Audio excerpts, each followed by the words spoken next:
우리가 계속해서 이 고린도 후서에 있는 말씀을 묵상하고 있습니다. 오늘은 하나님의 일꾼의 승리라는 제목으로 같이 말씀을 살펴보기를 원합니다. 굉장히 그 유명한 목사님이셨죠.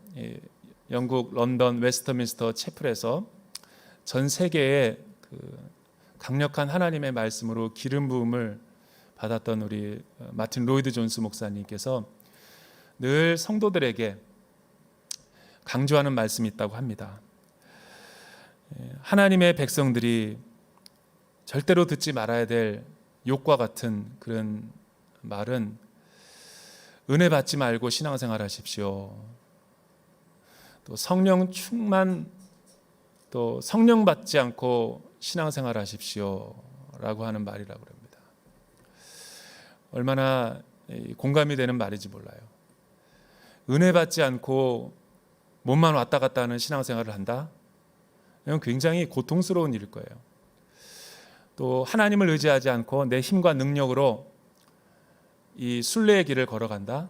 이건 생각만 해도 사실 끔찍한 일인 거죠. 게다가 성령 받지 않고 성령 충만함 없이 이 세상의 치열한 영적인 싸움터에서 살아갈 수 있다? 이건 불가능한 일이죠. 성경에 나온 우리 믿음의 삶에 따르면 이건 도저히 불가능한 일인 거예요. 그래서 은혜 받는 일에 힘써야 된다라고 늘 강조하셨죠. 풀러 신학교의 총장님이셨던 그 리처드 마우라고 하는 기독교인들의 그 실천적인 영성과 삶에 매우 관심이 많았던 교수님께서는 굉장히 그 우리 시대의 문제를 이렇게 표현하면서 오늘날의 신앙의 위기는 기독교의 무례함 때문이다. 그래서 기독교의 무례한 기독교라는 유명한 책을 써서 굉장히 센세이션을 일으켰던 적이 있어요. 그 책에서 그가 말하는 무례함이라는 것은 기독교인들이 교양이 없는 것을 말하는 거예요. 그리스도로 옷 입고 하나님의 놀라운 그 은혜와 사랑, 구원을 받은 자로서 은혜에 합당하지 못한 삶을 살게 될 때 이 세상에서 우리가 어떤 모습으로 살아가게 되고 하나님을 모르는 사람들과 어떻게 관계를 맺고 살아가는지 보여주는 아주 통찰력 있는 책이죠. 근데 은혜 받지 않고 이 예수님과 같은 작은 예수로서 살지 못할 때 큰 소리로 전도하고 또한 하나님의 나라와 복음과 선교를 위해서 떠들지만 그거는 전도와 지역사회에 오히려 걸림돌이 될 뿐 하나도 효과적이지 않다라는 거예요. 왜냐하면 십자군식 또한 이 언행심사가 일치되지 않는 우리의 삶의 모습은 많은 사람들에게 비호감과 불쾌감을 주기 때문이죠. 요즘 우리 시대에 얼마나 이 적합한 말씀인지 참 모르겠어요. 오늘날 예수는 좋은데 교회 다니는 사람들 때문에 부끄럽고 창피하다라는 말을 자주 들어요. 왜 사람들이 교회를 떠날까? 이 강정훈 씨가 쓴 생활 거룩이라는 책을 읽다가 이런 대목이 나와서 제가 잠깐 인용해 봅니다. 이 저자가 늘 그리스도인의 성화에 대해서 관심이 많았는데 왜 예수 믿는 사람들이 그렇게 변하지 않고 삶과 믿음이 그렇게 일치가 되지 않을까? 어느 날 이 지하철을 저자가 타가지고 앉아 있는데 한 40대 중반의 남자가 갑자기 지하철 안에서 소란스럽게 떠드는 것을 목격한 거예요. 그리고 승객들을 향해서 굉장히 불쾌하게 이렇게 얘기했다 그래요. 반말조로. 예수 믿어. 안 믿으면 지옥 가. 전철에서 반말투로 기분 나쁜 억양으로 사람들에게 막 이야기하면서 사람들을 밀치니까 주변에서 왜 밀치느냐, 시끄럽다, 입 좀 닫아라 이런 이야기가 들렸다라는 거예요. 막 항의하고 있는데도 항의하는 승객을 향해서 뭐라고 이야기하냐면 위협하듯이 너 지옥 가려고 그래? 아무 소리 말고 예수나 믿어. 그때부터 지하철은 아수라장이 됐대요. 자기도 기독교인으로서 너무나 민망하고 창피해서 쥐구멍이라도 있었으면 들어가고 싶은 마음이 굴뚝 같았다라는 거예요. 이것저것에서 불만이 터져 나오더니 자기 옆에서 이런 소리가 들렸대요. 교회 나가고 싶어도 저런 인간들 때문에 나가기 싫어. 너 혼자 천국 가. 너만의 천국이지. 너 혼자 천국 가. 그래서 전도는 이 책의 저자는 용기를 내서 그 사람에게 다가가서 이렇게 말했대요. 아저씨, 나도 믿는 사람이고 나도 교회 다니는데 그건 정말 아닌 것 같다고. 조용히 좀 해주면 안 되겠냐고 정중하게 요청을 했대요. 그랬더니 째려보면서 이렇게 얘기하더래요. 전도하지 못하면 입이나 다물고 있어. 한번 생각해 봤어요. 오늘 말씀을 준비하면서 이것이 과연 은혜 받은 자, 구원받은 자의 합당한 모습일까? 복음서를 읽어보고 예수님의 삶을 추적해봐도 예수님은 어느 한 곳에서도 그토록 무례하고 예수 믿지 않는다고 위협하고 십자군식으로 그렇게 복음을 전도했던 구절을 찾아볼 수가 없어요.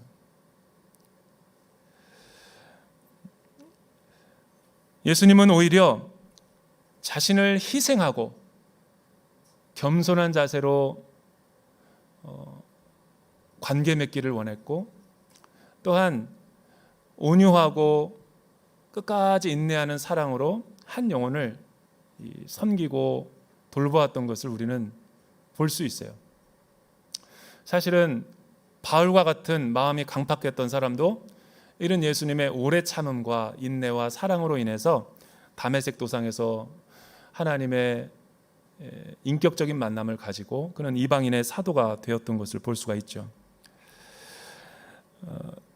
예수님은 공격적이지 않았죠. 그리고 예수님은 예수 믿는 사람들이 가장 들어서는 안 된 단어가 저는 이거라고 봐요. 예수 믿는 사람은 너무나 이기적이야. 예수 믿는 사람은 너무나 자기중심적이야. 이거는 은혜 받지 말고 신앙생활 하라는 수준과 동급인 거예요. 예수 믿으면서 직장에서 믿지 않는 배우자와 자녀들 앞에서 예수 믿는 사람들의 삶은 절대로 이기적이게 보이면 안 돼요. 그것은 욕이에요, 욕. 계산적이고 늘 따지고 자기의 이성만 챙기고, 이거는 구원받은 사람으로서 합당한 삶을 살아가는 것이 아니라는 거예요. 오늘 우리가 고린도후서를 계속해서 묵상하고 있는데, 고린도후서를 우리가 읽을 때 항상 머릿속에 가져야 될 전제가 있어요. 이 고린도후서의 내용은 감정적이고 논리적이지 않은 내용이기 때문에 자칫 흐름을 놓칠 수가 있어요. 그리고 고린도 교회와 성도들과 바울의 지금 사이가 관계성이 깨어져 있는 상태다라는 것을 이해하지 않고 이 말씀을 읽으면 이 말씀이 무슨 말인지 전혀 이해할 수 없는 거예요. 바울이 세운 고린도 교회를 대적자들과 바울을 공격했던 사람들이, 거짓 교사들이 와서 바울은 참 사도가 아니며 바울이 전한 복음은 참 복음이 아니다라고 거짓된 증언을 했죠. 그리고 여러 가지 이야기들을, 비방하는 말들을 이제 늘 고린도 성도들에게 했죠. 그러자 고린도 성도들은 다 분열이 일어나게 되고 거짓 교사들로 다 가게 된 거예요. 바울은 너무나 충격을 받아가지고 급하게 고린도후서를 쓰죠. 고린도후서 이전에 또 고린도 편지를 썼어요. 거기서 그는 몇 가지 중요한 진술을 해요. 뭐냐면 내가 전한 복음 외에 다른 복음을 전하는 사람들과 관계를 끊어라. 그리고 돌이키지 않고 회개하지 않는 사람들과 계속해서 교제를 나누는 건 영적이지가 않다. 그들을 단호하게 치리하고 교회에서 내쫓아라. 이렇게 권면을 해줬어요. 그런데 그렇게 했는지 안 했는지 모르죠.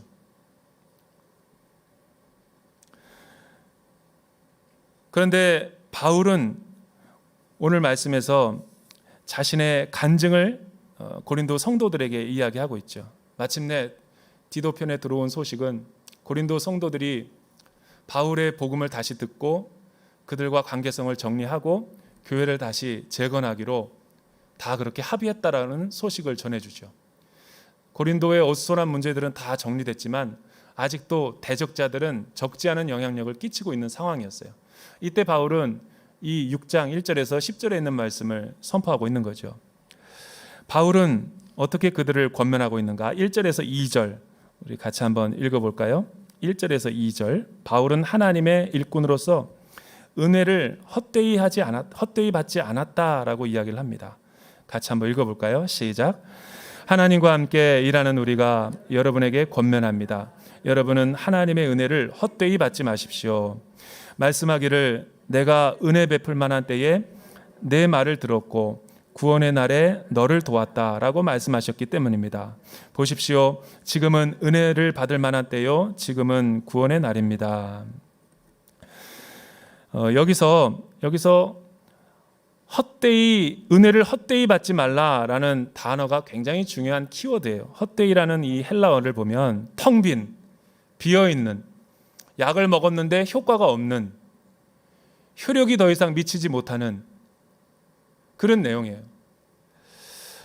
왜 바울은 지금 은혜를 헛되이 받지 말라라고 고린도 성도들에게 말하는가? 이 말은 고린도 후서에서 바울이 이야기하는 내용이 아니라 구약성경 이사야서 49장 8절에 있는 말씀을 인용하고 있는 거죠.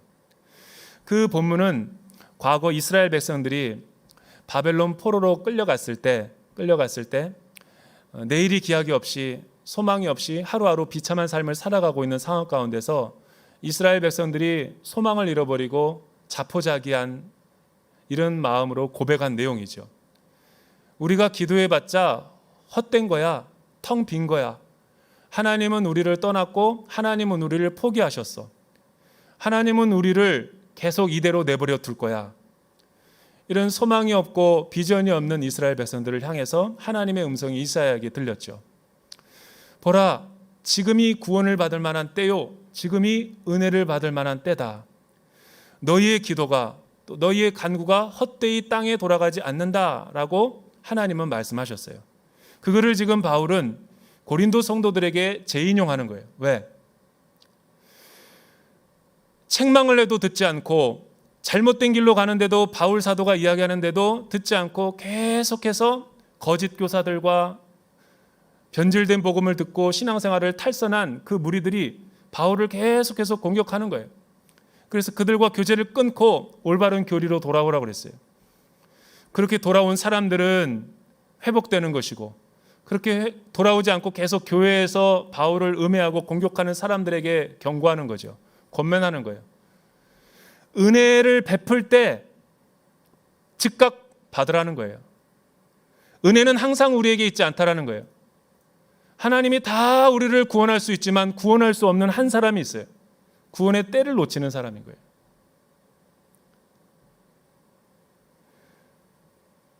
구원을 헛되이 받는 사람들이 아직도 고린도 교회에 많이 있었던 거죠. 그렇게 권면하고 그렇게 복음을 다시 강조하고 말하는데도 한 귀로 듣고 한 귀로 흘려버리는 사람.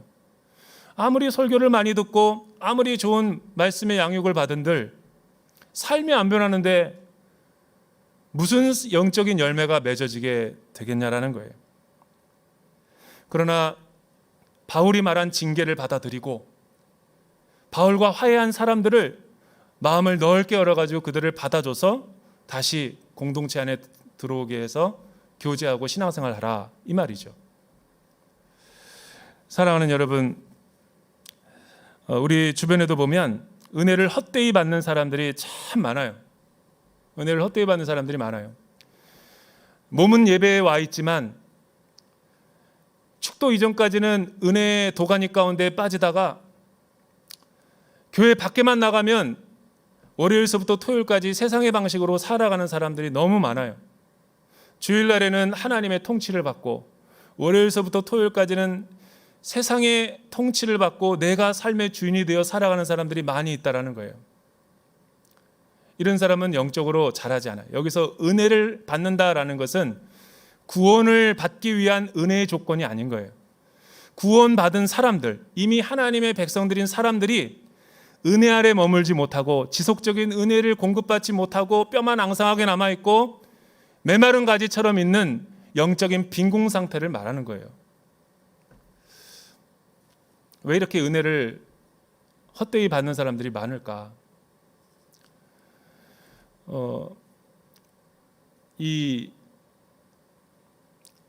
아울레이치 같은 거를 다녀오고 또 이 90일의 새벽 기도회를 하고 얼마나 많은 은혜의 다양한 채널들을 우리가 공급받고 있어요.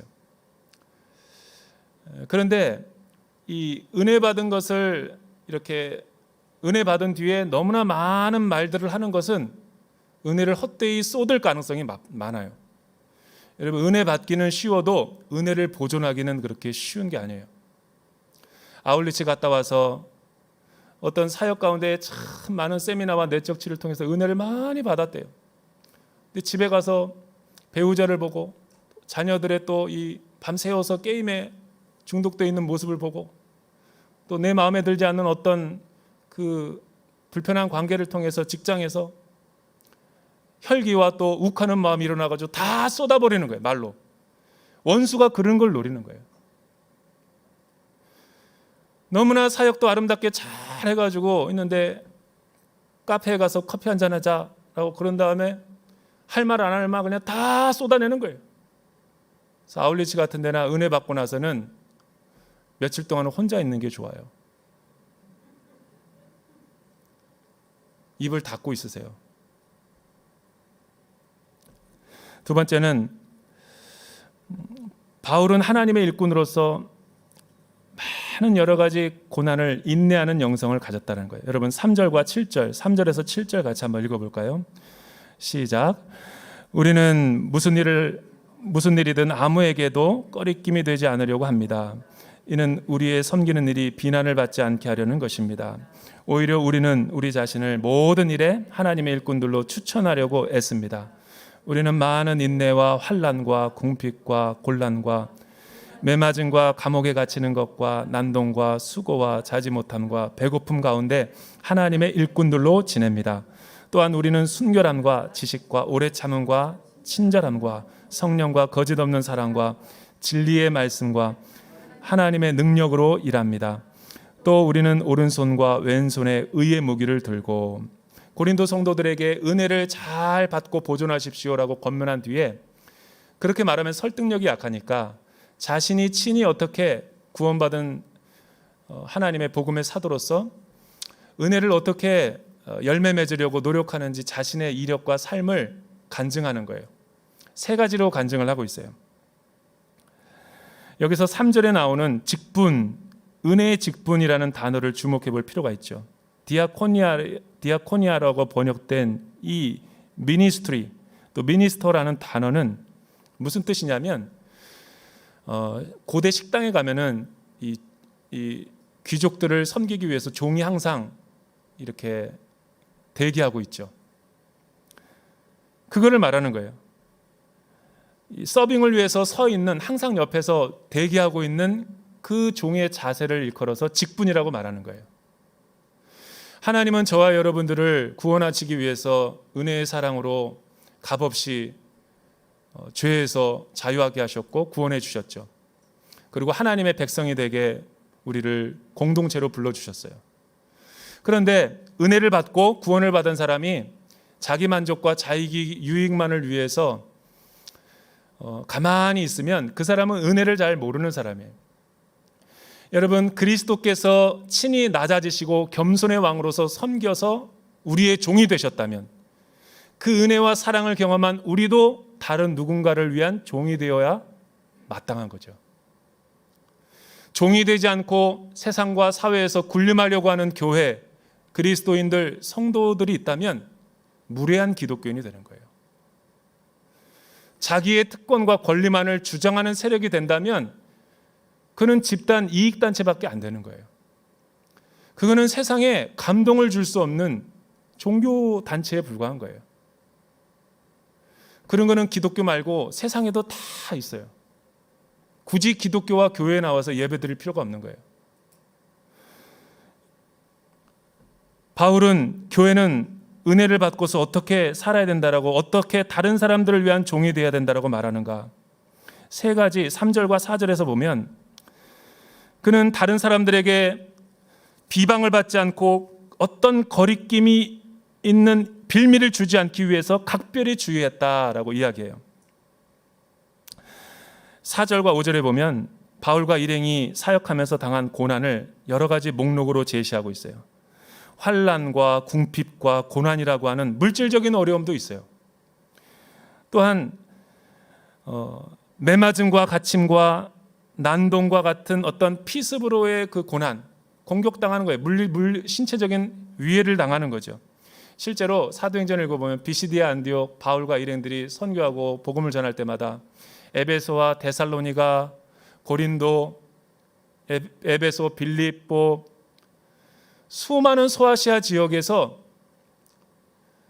이 테러와 습격을 당하는 그런 너무나 어려운 우겨쌈을 당한 적이 많죠. 이때도 다 이 고난들을 은혜 받은 자로서 참았다라는 거예요. 그들을 저주할 자라고 이야기하지 않았어요. 예수님도 십자가에 못 박힐 때 자기를 죽이는 로마 군인들과 유대인들을 향해서 저주하지 않았어요. 오히려 저들의 죄를 용서하소서라고 눈을 감으셨죠. 기독교가 정치적인 세력이 되어서는 안 된다라는 단적인 대목이죠. 세 번째는 보면 수고로움과 자지 못함과 먹지 못함, 사역에 너무 지쳐가지고 이런 고난들을 셀 수도 없이 당했다라는 거예요. 6절을 8절을 보십시오. 이러한 수고 외에도 사방으로 수많은 선한 행실을 하고 선하게 종된 자세로 섬기는데도 불구하고 수많은 공격을 받았다라는 거예요. 바울이 이런 환난과 역경 가운데 불평하고 원망했습니까? 그는 은혜 받은 자의 올바른 태도가 아닐 거예요. 간혹 우리 성도님들과 우리가 은혜 많이 받았다고 하면서 투덜투덜대고 이건 왜 없고 저건 왜 없고, 나는 온누리교회 다니면서 시설에 대해서 불평하는 사람이 이해가 안 가요. 국내 아울리치 가면 도대체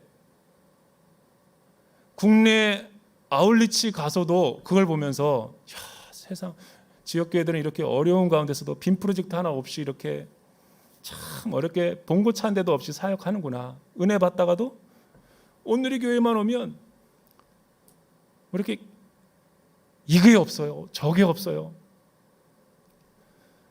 그거는 배불러서 그런 거예요. 우리가 북한에서는 지하 교회에서도 예배를 드려요. 우리가 얼마나 자신의 어떤 마음이 높아져 있는가, 나의 높은 자아가 하나님의 은혜를 거부하고 있는가를 알 수 있는 대목이에요. 여기서 중요한 것은 비방을 받지 않고 꺼리낌이 되지 않는다라는 거예요. 굉장히 센시티브했어요. 하나님의 나라, 복음, 한 영혼을 바로 세우고 교회에 누가 되지 않기 위해서 은혜 받은 자로서 직분을 바울은 일관성 있게 섬겼다라는 거예요. 실제로 사도행전 24장 42절에서 47절에 보면 이런 내용이 나와요. 바울이 가이사라 감옥에 호송이 되면서 로마로 가는 도중에 벨릭스라고 하는 총독을 만나요. 이 벨릭스라고 하는 총독은 돈을 좋아하는 사람이에요. 그래서 그 구절을 보면 유대인 여자 두루실라와 함께 바울을 만나기를 좋아했대요. 자주 자기 방에 불러서 이야기를 했대요. 그럴 때마다 바울은 복음을 전했대요. 의와 절제와 하나님의 나라와 오는 장차 하나님의 진노와 심판에 대해서 자주 이야기를 했대요. 그런데도 그는 예수를 영접하지 않고 바울 만나기를 좋아했대요. 그 이유는 이래요. 이 당시 바울은 지중해에서 소아시아 지역에서 꽤 널리 알려진 사도 바울이었어요. 왜냐하면 교회를 엄청나게 세웠으니까 그 지역 교회 가운데는 유명한 사람도 있고 돈 많은 사람도 있겠죠. 마음만 먹으면 바울을 면회 오면서 그 뇌물을 통해서 얼마든지 바울을 빼낼 수 있죠. 실제로 그런 사람들이 왔고, 그러나 바울은 가이사랴 감옥에서 추록하지 않았어요. 돈과 뇌물을 쓰는 것을 거부했죠. 그리고 그는 성경에 보니까 2년 동안 그 감옥에서 계속 독방 신세를 졌어요. 이 대목이 바울의 사역이 비방받지 않고 걸림돌이 되지 않는다라는 단적인 대목인 거예요. 고린도 교회의 많은 거짓 교사들은 바울을 음해했어요. 예루살렘 헌금을 그가 훔쳤다. 그가 왜 텐트 메이커와 장막 만드는 사람이겠느냐. 다 돈을 빼돌려가지고 자신이 착복했다라는 음해를 하기 시작했고, 고린도 교회에 3번이나 온다고 해놓고선 그는 말을 지키지 않았다. 그는 상당히 불성실한 사도다. 더군다나 추천서도 없다. 이력도 봐라. 그래서 바울은 이런 고난이 자기의 하나님 앞에서 신실한 추천서라고 이야기하는 거예요. 하나님 앞에서 하나도 꺼리낌이 없을 만큼 자랑거리가 있다라는 거죠. 사랑하는 성도 여러분, 은혜 받은 자로서 우리는 하나님 앞에 섰을 때 이렇게 얘기할 수 있어요?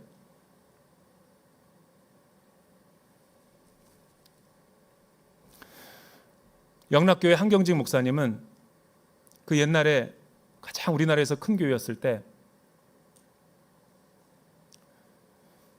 미국에 부흥회를 갔다가 1,000불을 교회에서 받으면 아껴서 쓰고 500불이 남았다 그러면 500불을 회계 집사님한테 그대로 드렸대요. 이 교계의 유명한 이야기입니다. 대형 교회라고 큰 교회라고 군림하고 명령하는 자세가 아니라 늘 종의 자세, 겸손한 자세, 돌아가실 때도 남한산성에 조그마한 나무 침대에 누워서 마지막 임종을 지켰어요. 그분이 가진 거라곤 큰 대형 교회와 엄청난 많은 일을 했음에도 불구하고 화려한 영광이 아니었어요. 오늘날 우리 교육자들은 어떨까요? 이거 저에 대한 반성 설교입니다. 사실은 나보고 얘기하는 거예요. 너무 계산적이에요. 너무 이기적이에요. 맨날 서울 올라갈 생각만 하고 있어. 자기에게 맡겨진 양무리들을 끝까지 책임지는 것이 없어요. 제가 교육전도사 때 있을 때 충격적인 얘기 들었어요. 첫날 부임했는데 어떤 성도님이 저에게 그런 거예요. 목사님 얼마 있다 갈 거예요?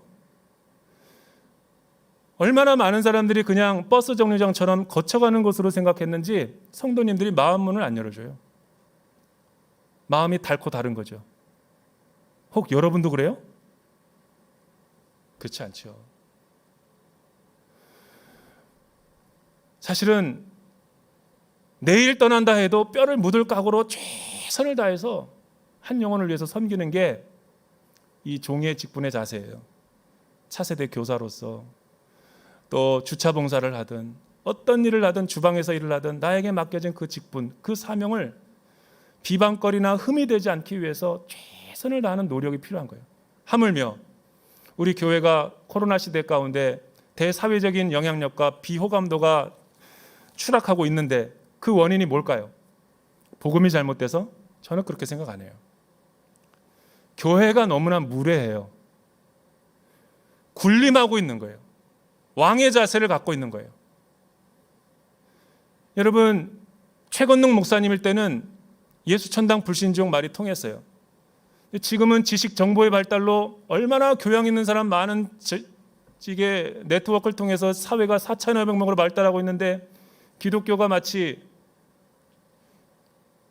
우리가 주장하는 것처럼 그건 예수님의 자세가 아니라는 거예요. 왜 이렇게 됐을까? 나는 은혜를 헛되이 받아서 그랬다고 봐요. 예수님이 주신 은혜와 사랑은 그런 게 아니에요. 은혜 충만하게 받았으면 군림하지 마세요. 낮아지세요. 종이 되라고요. 제가 목회사관학교 때 아직도 잊혀지지 않는 간증 하나가 있어요. 이재훈 목사님이 아세아 연합신학대학교 이한영 교수님, CGN TV에도 자주 나오죠. 그 미국 시민권자이면서 그렇게 훌륭한 많은 학식이 있음에도 불구하고 저는 그분을 옆에서 봤는데 참 겸손하세요. 그런데 그분이 길게 간증을 했는데 자기 할머니의 신앙을 강조하는 거예요. 미국에서 자기 할머니가 있는데 우리 할머니는 너무나 믿음이 좋았대요. 자식들이 다 그거 보고 신앙 못 배우고 가난했는데도 불구하고 할머니의 신앙 앞에 우리는 머리를 조아렸대요. 그 할머니의 신앙은 이렇다라는 거예요.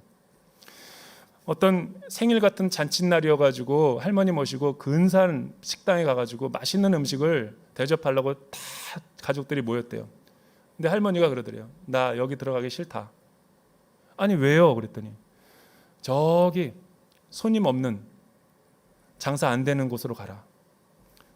이건 그리스도인들이 도와줘야지. 여기는 내가 아니더라도 잘 먹고 잘 사니까 저 파리 날리는 곳으로 가자. 맛없는 식당으로 소개해다오. 과일 가게를 가도 주인한테 그렇게 이야기했대요. 이 집에서 제일 썩고 문드러지고 맛없는 과일을 나에게 주십시오. 좋은 과일들은 예수 안 믿는 사람들에게 파세요. 뭔가 다르지 않아요? 은혜를 헛되이 받지 말라는 것은 이런 말이죠. 사랑하는 여러분, 오늘 기독교가 많이 위기라고 그래요. 일상으로 회복되면 모든 게 다 회복될 줄 알지만 우리의 속사람이 회복되지 않으면 바뀌는 건 아무것도 없어요. 왜 사도 바울이 8절에서부터 10절까지 역설적인 우리의 교회와 성도들의 정체성을 이야기할까요? 도표를 잠깐 마지막으로 보여주죠. 영광과 모욕, 비난과 칭찬. 그러니까 우리는 사람들의 평가와 하나님들의 평가를 동시에 받는 이중 시민자래요. 이 세상에서의 나그네 삶이. 근심하는 사람 같으나 항상 기뻐하고 가난한 사람 같으나 다른 사람을 부욕해 하는 사람이라는 거예요.